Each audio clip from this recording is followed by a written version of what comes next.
All right, let's dive right into mastering academic writing.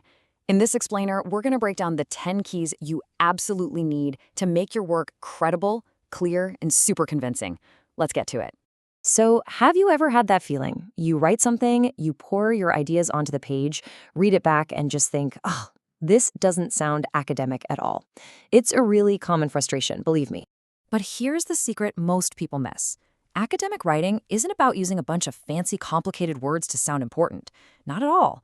It's actually all about building trust with your reader, making your ideas crystal clear, believable, and yeah, persuasive.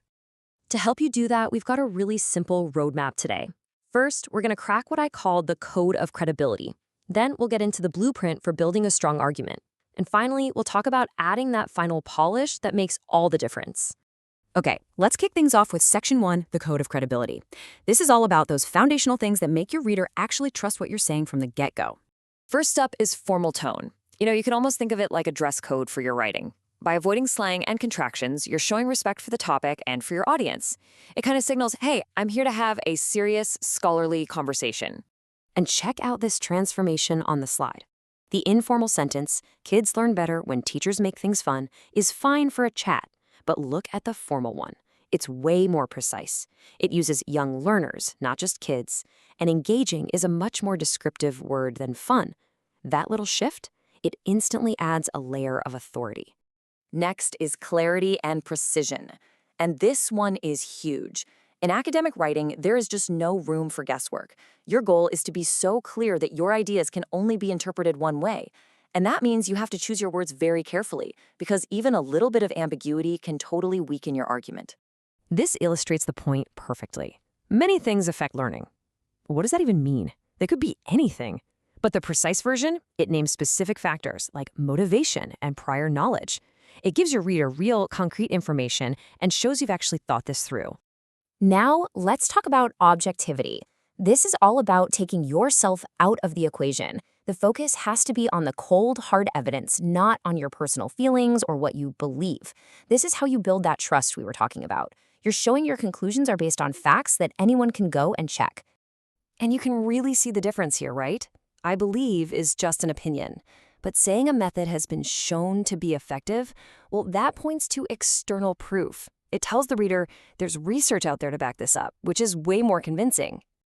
And that leads us perfectly to our next point. Your writing absolutely has to be evidence-based. Every major claim you make needs backup.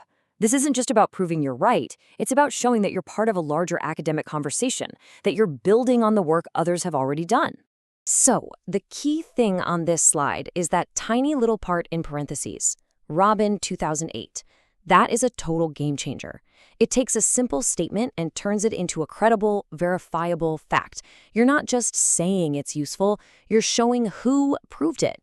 That's powerful stuff. All right, on to Section 2, building a strong argument. So now that we have all these credible building blocks, let's talk about the architecture. How do you actually organize your ideas so they have the biggest impact? Well, the structure is a classic for a reason. It just works. The introduction sets the stage. The body paragraphs build your case, piece by piece, and the conclusion, well, it wraps it all up and leaves a lasting impression.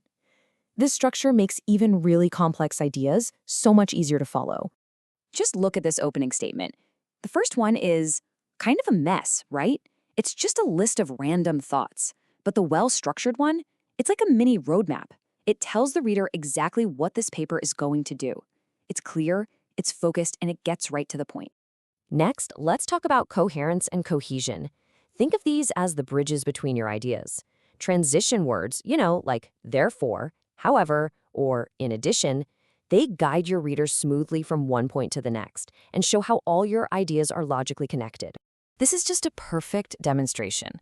The disconnected version feels like 3 separate random facts, but you add one simple word, therefore, and suddenly you have a powerful cause and effect argument. It links everything together into one logical chain. And that brings us to our final section. Section 3, adding the final polish. Okay, these are the little details that take your writing from just good to truly professional and scholarly. Using the right technical vocabulary shows you're part of the club, you know?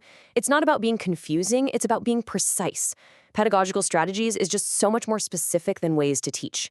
This precise language adds a real layer of expertise. Now, this is a subtle but super critical skill. It's called hedging. Words like always or never are really risky because, let's be honest, they're almost never true in research. Using more cautious language like may or in certain contexts actually makes your claim more accurate and a lot harder to argue with. And of course, we have the absolute non-negotiables. Perfect grammar and spelling are essential. Simple little errors can really distract a reader and undermine your credibility. And proper referencing, that's just critical for academic integrity. Getting these details right signals that you are a careful, professional scholar. Let's just look at this final example, because it's kind of the perfect package. The tone is formal, the language is precise and objective, and most importantly, it's backed up by that verifiable source, the citation from Dornier. This one little sentence really embodies everything we've talked about. So let's do a quick recap of your new toolkit. For credibility, be formal, clear, objective, and always use evidence. For your argument, be structured and cohesive. And for that professional polish, be precise, be accurate, be cautious, and always cite your sources. Look, these aren't just rules, they're tools. They're tools to help you share your ideas with power and confidence, to make sure your voice is heard and, just as importantly, respected. So the only question left is, what brilliant idea are you going to share with the world first?